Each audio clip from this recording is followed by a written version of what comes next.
அதிக நிதி ஒதுக்கீடு பல துறை மாநிலத்தில் இருந்தாலும் கல்வி வளர்ச்சி பெற வேண்டும்.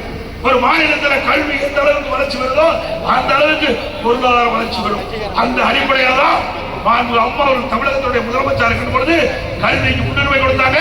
கல்விக்கு அதிக நிதி ஒதுக்கீடு செய்யப்பட்டது. அதன் அடிப்படையில் தமிழகத்திலே கல்வி புரட்சி இருந்தது என்பதை எண்ணி பார்க்க வேண்டும். 2011 அம்மாவில் தமிழகத்துடைய முதலமைச்சர் பொறுப்பேற்கின்ற பொழுது 100க்கு 32 பேர் தான் உயர்கல்வி படிச்சாங்க.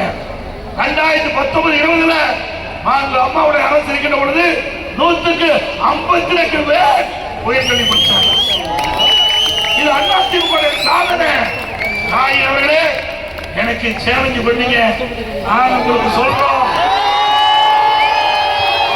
இப்படி ஏதாவது ஒரு திட்டத்தை கொண்டவர்கள் இளைஞர்களுக்கு இன்னைக்கு தமிழ்நாட்டுக்கு ஏழைகள் ஒடுக்கப்பட்டவர்கள் கிராமத்திலிருந்து நகரம் வரை சாதாரண குடும்பத்தில் பிறந்த மாணவ மாணவி, ஏழை குடும்பத்தில் இருந்த மாணவ மாணவி அவர்கள் எல்லாம் உயர்ந்த கல்வி படிக்க நாம் உருவாக்கி தந்தோம்.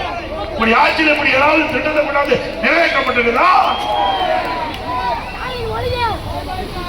அதே போல அம்பேத்கர் சட்டக்கல்லூரி இங்கதான கட்டணும். இந்த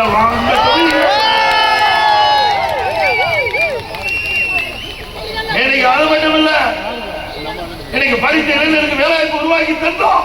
தொழிற்சாலை நிறுவி படித்த இளைஞருக்கு பட்டப்படிப்பு படிக்கக்கூடிய சூழ்நிலையை உருவாக்கி தந்த அதிமுக அரசு.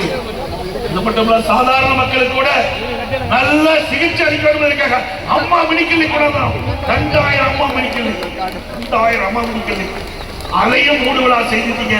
மீண்டும் அதிமுக ஆட்சிக்கு வந்த பிறகு 4000 அம்மா மெடிக்கல் திறக்கப்படும்.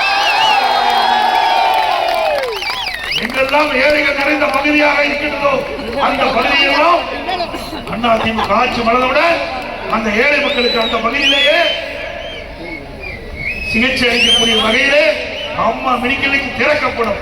அதோட இன்னைக்கு நம்முடைய மகளிர் குறித்த நேரத்தில் பணிக்கு செல்வதற்கு, பணி முடிந்து வீட்டுக்கு செல்வதற்கு அம்மா இருசக்கர வாகனம் அதிமுக ஆட்சியில் 3 லட்சம் பேருக்கு